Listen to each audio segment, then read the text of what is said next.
Você já parou para pensar que a maior parte dos alimentos que comemos no mundo pode estar sob o controle de apenas algumas poucas empresas gigantes? Ao entrar no mercado, você vê centenas de marcas diferentes, milhares de embalagens variadas e um poço infinito de opções nas prateleiras. Mas será que todas essas marcas são realmente diferentes entre si? Ou existe por trás das prateleiras uma das maiores e mais invisíveis redes do mundo que eles nunca querem que você veja? As coisas que pensamos que escolhemos, na verdade, são escolhidas para nós. Hoje, iluminamos o caminho sombrio e complexo que a comida no seu prato percorre até chegar a você. Você está pronto para descobrir quem alimenta o mundo e quem realmente detém o controle. Para entender o monopólio alimentar global, primeiro precisamos olhar para como o sistema funciona de maneira muito simples. A cadeia alimentar consiste em 4 etapas básicas. O primeiro passo é a agricultura, ou seja, os agricultores que semeiam a terra.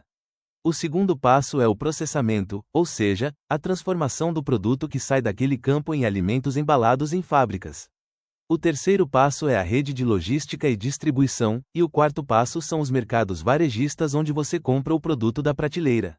Muitos de nós pensamos que o verdadeiro dono da comida é o agricultor no campo. Mas isso é um grande erro. No mundo moderno, o maior poder não está na produção, mas na fase de processamento e distribuição.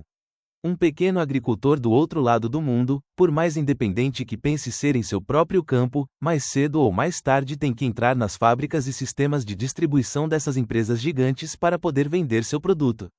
Quem monta o sistema dita as regras. E o agricultor se torna apenas um trabalhador desse sistema. Neste ponto, chegamos àquela famosa lenda que circula constantemente na internet e na qual todo mundo acredita. Se você olhar os vídeos e fóruns na rede, dizem que apenas 3 empresas gerenciam toda a comida do mundo. Nessas histórias, geralmente aparecem os nomes Nestle, Cargill e PepsiCo. A ideia de que esses 3 gigantes controlam tudo soa assustadora e atraente. Mas isso é uma lenda. A situação real é muito mais organizada e muito maior do que a lenda. O sistema alimentar mundial está incrivelmente concentrado sob o controle não de 3, mas de cerca de 10 a 15 empresas gigantes. Também deveríamos adicionar a esta lista nomes como a gigante da carne Tyson Foods, o Império Agrícola ADM, a Unilever, que está em todos os lares, e a gigante do chocolate Mondelez. Em outras palavras, a afirmação de que 3 empresas dirigem o mundo é uma simplificação matematicamente incorreta. Mas o fato de que o sistema alimentar está concentrado nas mãos de um punhado de gigantes é uma verdade extremamente arrepiante. Vamos mergulhar mais fundo no assunto e descer para debaixo da terra, onde o verdadeiro controle começa. A cadeia alimentar não começa no mercado, mas na semente. Hoje em dia, o mercado comercial de sementes e os agrotóxicos no mundo estão nas mãos de apenas alguns gigantes químicos e agrícolas. Empresas massivas como Bayer, Corteva e Syngenta são os donos absolutos deste mercado. Olhando de fora, você vê um agricultor livre com seu campo. Mas esse agricultor tem que comprar a semente dessas empresas. Ele também tem que comprar o fertilizante especial e o pesticida necessários para cultivar aquela semente geneticamente modificada das mesmas empresas. E, finalmente, ele vende o produto que colhe para os fornecedores deste grande sistema. O agricultor não é realmente o dono do campo, mas se tornou um assinante de um ecossistema fechado estabelecido por empresas gigantes.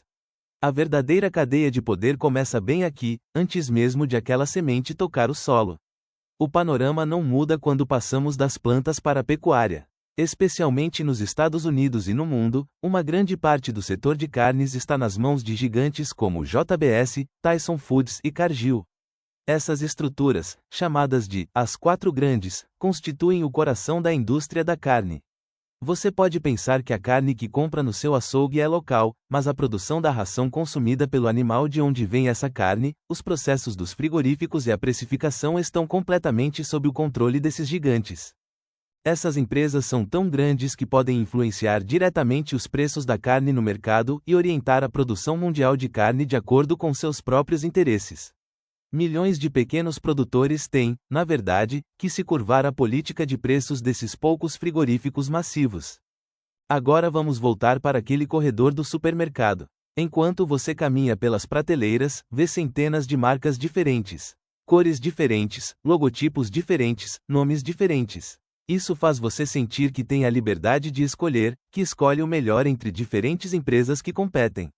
Chamamos isso de ilusão, porque muitas daquelas marcas diferentes nas prateleiras pertencem às mesmas empresas controladoras por trás das câmeras. Por exemplo, a Nestle não faz apenas café. Ela é dona de centenas de submarcas, desde comida para bebês até comida para animais de estimação, desde água engarrafada até sorvetes. A Unilever produz tanto o sorvete que você come quanto o detergente com o qual você lava suas roupas. A PepsiCo não vende apenas bebidas gaseificadas, ela é dona de quase toda a imensa seção de batatas fritas e lanches do mercado. A mensagem apresentada a você é muito clara. Parece que há muitas opções, mas, de fato, o número de donos para onde esse dinheiro vai não ultrapassa os dedos de uma mão. A diversidade nas prateleiras é um cobertor muito colorido que cobre o monopólio. Todas essas coisas que eu lhe contei podem soar como um filme distópico. Então, será que essa situação é realmente perigosa? Devemos olhar para isso de forma objetiva. Primeiro, vamos falar sobre os riscos. O fato de toda a comida estar nas mãos de poucas empresas significa que a possibilidade de manipulação de preços é muito alta. Significa que os pequenos produtores e camponeses não conseguem competir com esses gigantes e desaparecem. É a formação de um sistema alimentar uniforme onde o mundo inteiro come o mesmo tipo de trigo e o mesmo tipo de milho. E, acima de tudo, como vimos na pandemia, é o risco de essas cadeias de suprimentos massivas se quebrarem de uma vez durante momentos de crise global e deixarem as prateleiras vazias. Então, não tem nenhuma vantagem. Claro que sim, 8 bilhões de pessoas vivem no mundo. Eles montaram este sistema porque a eficiência atingiu proporções incríveis. Graças às redes de distribuição globais, você pode comer uma fruta do outro lado do mundo de forma muito barata no meio do inverno. A única forma atual de alimentar bilhões de pessoas de forma barata é o sistema de produção do tipo industrial estabelecido por essas empresas gigantes. Então vamos chegar à pergunta principal. Se 3 pessoas não dirigem o mundo, quem detém o controle real? Aqui está a verdade chocante. No sistema alimentar, não existe um único homem ou um único centro sentado em uma sala escura decidindo tudo. O que enfrentamos é uma rede massiva onde empresas gigantes, políticas agrícolas dos estados, acordos comerciais globais e o sistema financeiro de Wall Street estão entrelaçados. É uma rede, é um sistema perfeito composto por milhares de mãos invisíveis, e não apenas por uma mão. As empresas querem lucrar, os estados querem alimentar seu povo de forma barata e os bancos concedem crédito a este sistema. Esta complexa rede de interesses é o poder real que determina o preço e a qualidade da comida que comemos hoje. Por que, então, as pessoas ainda querem acreditar obstinadamente que 3 empresas dirigem o mundo? Porque o cérebro humano não gosta de complexidade, zonas cinzentas e sistemas massivos.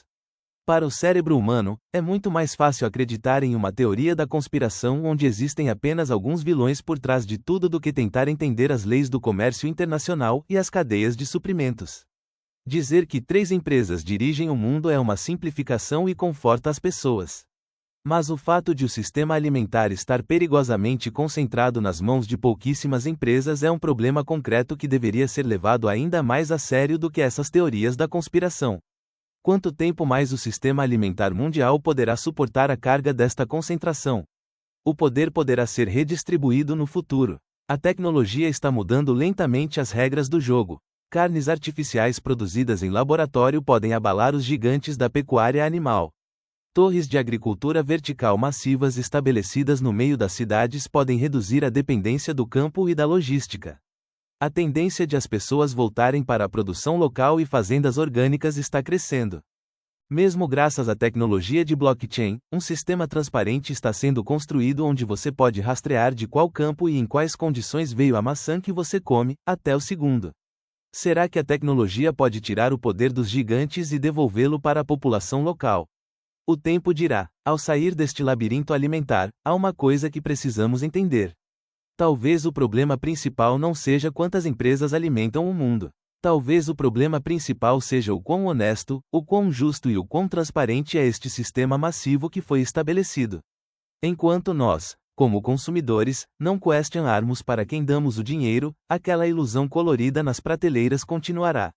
Agora vá até sua cozinha e abra seu armário. Olhe cuidadosamente para as letras miúdas naquelas embalagens.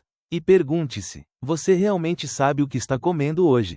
Compartilhe seus próprios pensamentos comigo nos comentários. Não se esqueça de se inscrever no canal e ativar o sininho para continuar perseguindo as verdades.